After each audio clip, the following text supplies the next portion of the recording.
Tout d'abord, il convient de redonner toute la priorité qui convient aux missions spécifiques des CHU.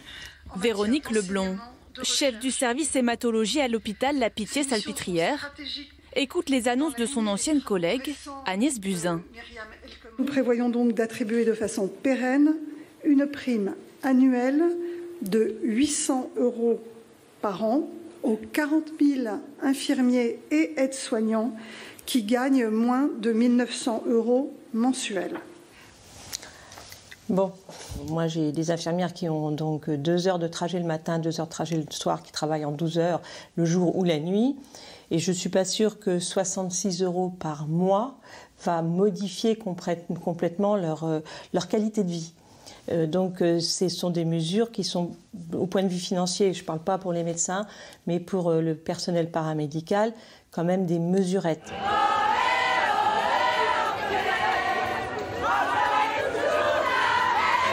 Il y a une semaine, nous l'avions rencontrée dans la rue, aux côtés de milliers d'autres médecins et personnels hospitaliers. Elle réclamait notamment d'être plus écoutée en tant que chef de service. Il faut remettre les médecins un peu dans le cœur aussi de l'hôpital, dans la gestion de l'hôpital, dans les choix stratégiques de l'hôpital, ce qui n'est plus le cas. Nous, on a un vague avis consultatif qu'on entend, mais qu'on ne suit jamais. Une reconnaissance qu'elle estime aujourd'hui avoir entendue dans les mots de la ministre, même si pour elle, ça ne suffit pas.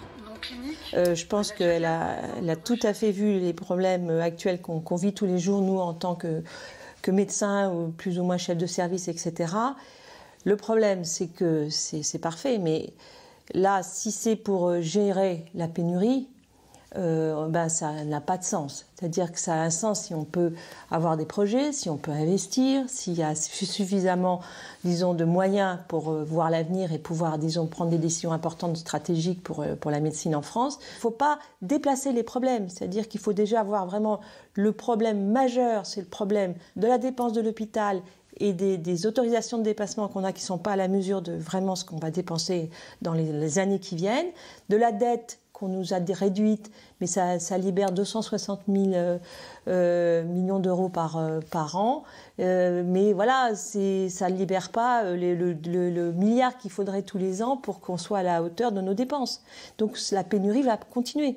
Donc c'est vraiment, tout ça c'est une chaîne, il faut vraiment aller au cœur du problème. C'est-à-dire le bateau coule, on n'a pas besoin d'un radeau de la Méduse. Ce qui la rend la plus triste, c'est de voir les jeunes se détourner de ce métier. La carrière hospitalière toute pure n'intéresse plus les gens.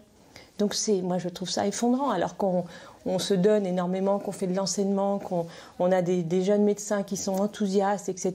Et petit à petit on les voit se dégoûter de leur travail. Donc c'est ça qui m'a fait beaucoup de peine. Et c'est pour ça que moi je fais ça pour les jeunes, moi c'est fini. Mais au moins j'aurais été jusqu'au bout de mes convictions.